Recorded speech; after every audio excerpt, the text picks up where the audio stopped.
Today's innovation is from the Grattan Institute, whose mandate is to get Australians off gas. Welcome to the Grattan Institute podcast. I'm Alison Reeve, the Deputy Program Director of the Energy and Climate Team. Many Australians, maybe even you, are using gas for cooking, for heating, and for hot showers. But Australia won't hit its net zero emissions target by 2050 unless it gets off gas. And that means we need to move our homes to efficient electric appliances. Our new report, Getting Off Gas, explores why and how and who should pay for this change. I'm delighted to be joined by my co-authors on this report, Tony Wood, our Program Director. Hello, Tony. Hello, Alison. And Esther Suckling, the Program Associate. Hello, Esther. Hey, Alison. So let's start with some numbers. How essential is removing gas from Australian homes to hitting our net zero targets? So at the moment, 20% of our national emissions come from burning gas, and a large part of that actually comes from the LNG industry. There's quite a lot of domestic gas used just to run that industry and export our LNG. So we've got 20% total emissions. Within that slice, 9% of emissions come from homes and small businesses. That number is national. It's very variable by state, though. So Victoria and the ACT, by proportion, have the most usage of gas within homes. Places like Queensland have a much higher proportion of gas used in industrial activities. And then South Australia has a very high amount of gas used for gas generation. So the task is quite different for every state. Getting households off gas is a lower priority emissions-wise for somewhere like Queensland, but the whole country will need to tackle household gas by our net zero dates. Yeah, so I think it's like 2% of total national emissions come from household gas. Is that right? Yeah. So that sounds really small. So why are we worried about it now? Yeah, so that's a great question, and 2% does sound quite small. The reason we're worried about it now is because we have so many tiny users of gas. So there are 5 million Australian homes that use gas for cooking and water heating and space heating.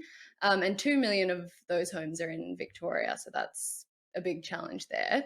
So every single one of those homes to get to net zero will have to make their transition off their gas appliances. And so you can imagine kind of the technical, logistical difficulties there with such a large number of households.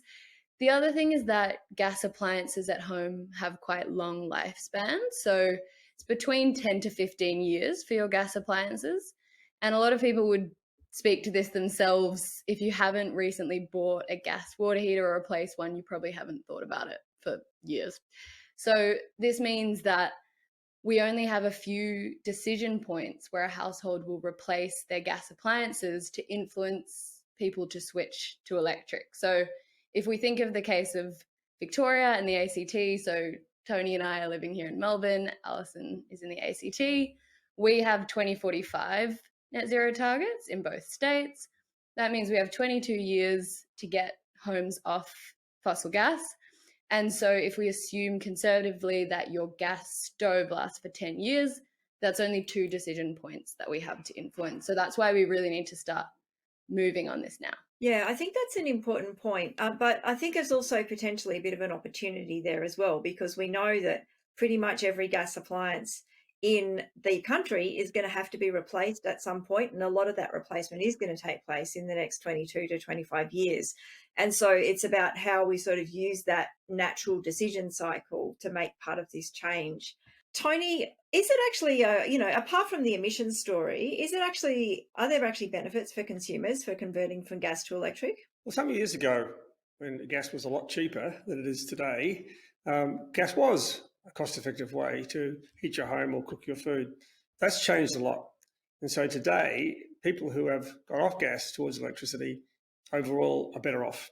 Now, that includes the cost of changing over. So if you think about those decision points that Esther was talking about, you're either building a new home or renovating your kitchen and you're making decisions about everything at once, or you're thinking about you've got to replace your cooktop, your water heater, whatever, when it blows up for whatever reason. Hopefully your cooktop hasn't blown up. What then happens is that you have to make that decision. Now, what we've taken into account is the cost of that decision. In some cases, today, the electrical appliance will cost more than the gas appliance. And so we've taken that into account.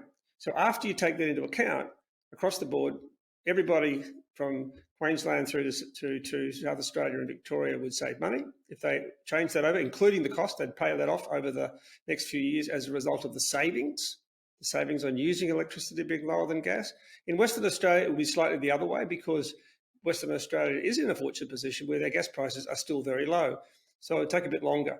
So I think that the overall conclusion, certainly for the vast majority of us, and in case you and I and Esther, we would be better off if we're all electric, and that's where we should be. Alison, the second point, again, beyond the emissions reduction that we get, is health. Now, in some ways, this issue can be a bit disputed, but there's clear evidence that changes in the air that you breathe will cause asthma, and in particular, it seems to have more of an impact on children. There's been a lot of work done that suggests that cooking with gas does, in fact, increase the incidence of asthma. So somewhere between 12 and 20% of asthma cases have been linked to cooking with gas. Now, to some extent, that could be because the range hood isn't working properly, or you're not using it, or it's not venting into the atmosphere. It's just basically letting the gases come back into the house. Now, these results have been disputed by some, but there's a lot of evidence that there's a correlation. And so it would seem to be on the precautionary side that whilst you've got the benefits of savings of emissions and costs, the at least general acceptance that there's going to be a benefit from avoiding the health problems would be valuable. On the other hand, I think it's also important that where these things are disputed, that the health authorities have a pretty close look at it.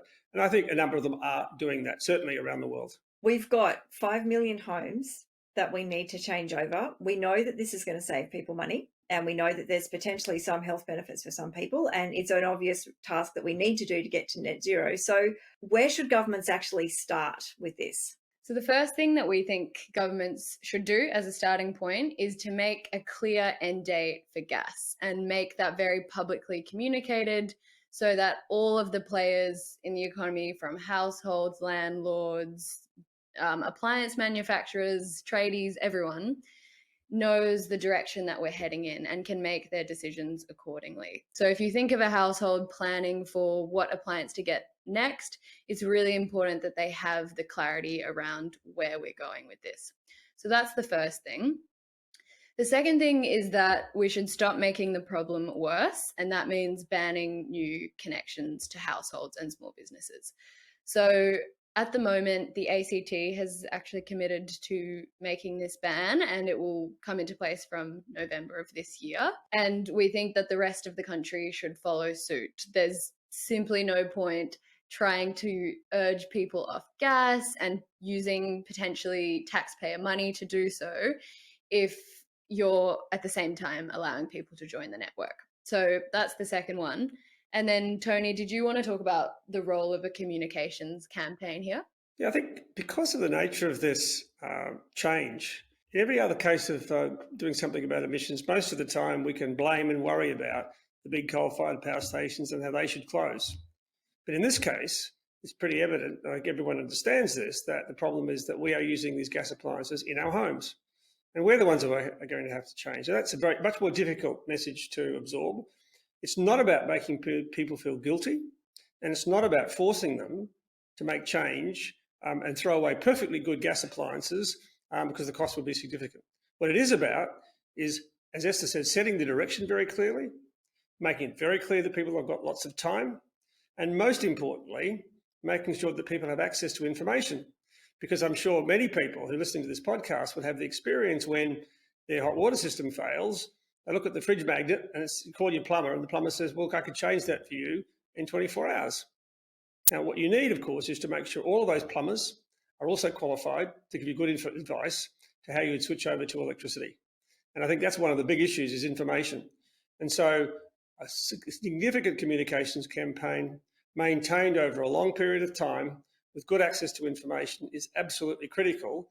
And to be fair, I think one of the places that is beginning to do this is where you are, Alison, that is the ACT government are doing some of this, and we are seeing the benefit of good communications there. That's definitely true. The ACT government's put a huge amount of effort into communicating this with the community, particularly around that new connections debate, which is going on at the moment, but also just about helping people understand what this is going to mean for them. And I think what's important is like when they're going to have to make decisions by. So there's this whole sort of thing around like make your next choice electric. So it's not like you have to do something right now, but it's like making sure you're properly set up, as Tony was saying, for when that decision point comes along.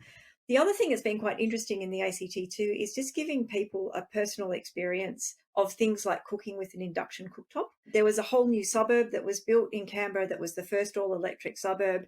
And one of the things that the housing developer did there was they put cooking classes on every weekend in the display village where you could go along and learn how to cook on an induction cooktop.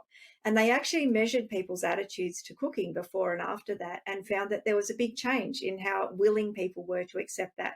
So there's a whole sort of thing too, I think, around how you sort of try before you buy on this stuff to help people make the best decision for them. How do those cooking people deal with their barbecue, for example, Alison? Because it seems to me that, you know, I've got a barbecue. My indoor cooker runs on electricity, but my outdoor barbecue runs on gas, LPG. So what happens about my gas barbecue? So I should make very clear that the ACT government has not banned barbecues from anywhere, and it has not banned the use of LPG, which is LPG is what people use in barbecues. Those are those gas bottles that you buy from the service station. I did some maths on this the other day. If you have a barbecue, you emit about 13 kilos of greenhouse gas emissions in the process of doing that.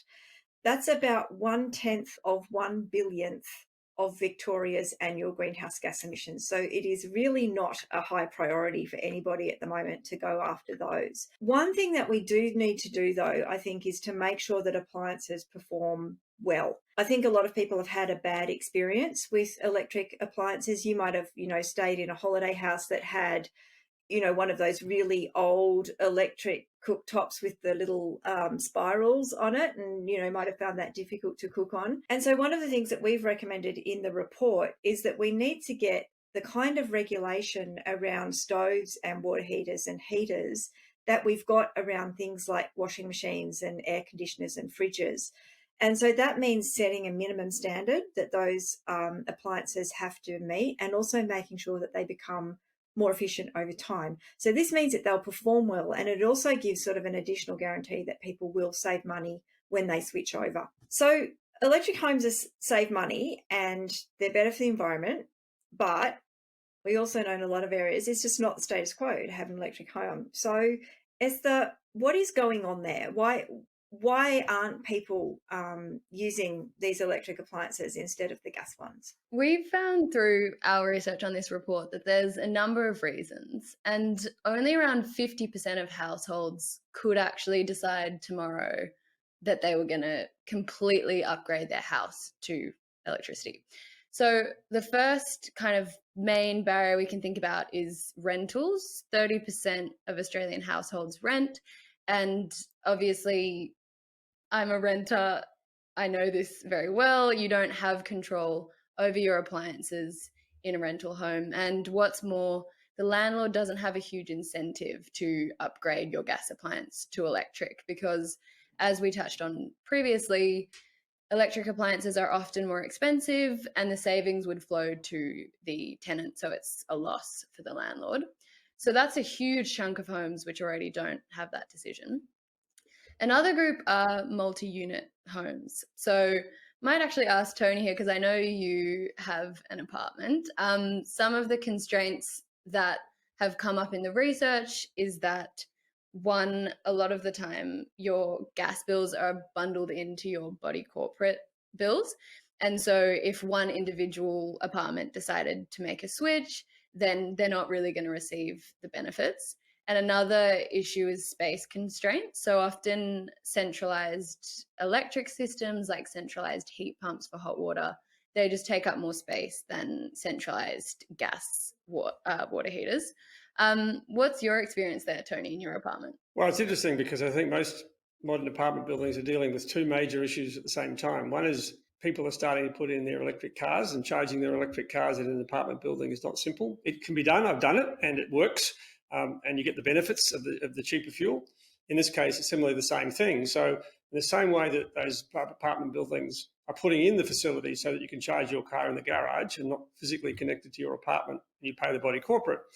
In my apartment, if I use gas for heating, whatever, then for cooking only, in most apartments, it's true to say, I think that it's done where the gas usage is relatively small, because many apartment buildings have ducted electrical heating, but they have provided gas through the whole building for cooking, and that gas is relatively small, so they don't tend to meter it individually. It's paid through the body corporate, as you said. Now, that's the system that has to be replaced. Now, what it means, I mean, individuals can do it if they like, but they don't get the benefit. And so the apartment I actually bought had an induction cooked up already. What it meant was, through my body corporate fees, I'm actually paying for gas that I'm not using. Now, it's a very small number because gas is such a small usage, but it will change. And so I know that my body corporate is something to grapple with. Okay, as we think about the next few years, what do we do in this building to make sure everybody changes over to gas at the same time? And most people are on side with this, and they understand what the issues are, but it has to be planned. And that's an example, Esther, of the huge number of different circumstances that are going to be faced as we make the transition. And all of them will have to be fixed. They're all fixable and doable, and they all will deliver benefits in the medium to longer term, but you can't pretend they're not there. Exactly. Another key constraint is the financial side of things. In a lot of cases, if you were going to replace your gas heating, your gas water heating, and your cooking, and you were going to do it all at once, it could cost you up to 15 grand. And the cost gap can be around $5,000 between replacing all with electric and replacing everything with gas. So we know that a lot of households are already struggling with their energy bills. A quarter of households were found by a RMIT study to have struggled in the past year to pay their bills. You know, we've had really steady and significant increases in those electricity and gas costs. And so there's a sort of perverse outcome here where the people who are struggling the most with their bills are also the least likely to have the money up front to be able to upgrade to an induction cooktop, for example, when their gas stove breaks. And even beyond people who perhaps are higher income, we found from our research that a lot of people don't have the $15,000 in their bank or in an offset account, or they may be saving towards another goal and can't afford to use that money in that way. So without any government support there, you face a real equity risk, particularly for the poorest people living in, say, public housing, social housing, and on very low incomes who can't access those savings. And finally, and I think we've touched on this a bit throughout this podcast already, we've got the more intangible element of preferences. So a lot of people, they may live in a standalone home, which they own, and they might have enough money to switch over, but they simply prefer using gas. Like Alison said, they might have had a bad experience with an electric stove, or maybe they haven't heard of a heat pump. Heat pumps for hot water are actually pretty rare in Australia. And so this is where it's really about shifting the ideas that people have towards these appliances and giving them as much information to make that choice. One other interesting point I just wanted to touch on there, which Alison found in her research of some survey data, is that oftentimes people will say that they prefer a electric appliance, but then when the time comes, they'll replace a like for like, so a gas hot water system with a gas hot water system. I think it was interesting too. We did a little informal survey around the Grattan office about what appliances people had and what they thought about changing. One of the things that was interesting was that I think we asked 15 different people and we got 45 reasons for why people thought, you know, that they couldn't make this change. And some of that was people renting, like you said, but some of it was also, I don't have the money right now, or I want the money for something else, or I live in an apartment building. I think another one that came up too was people like, oh, I am going to do it. I'm just going to do it when we renovate the kitchen. You know, so it was also about timing. And I think this sort of comes back to, you know, talking about the need to give people as much notice as possible as well. It means people can fit these decisions in around everything else that's going on in their lives. Esther, just coming back to cost, do you want to talk a little bit more about what we recommended in the report governments should do to help people with that upfront cost? So what we have recommended is that the government essentially subsidize banks to give low interest loans to households.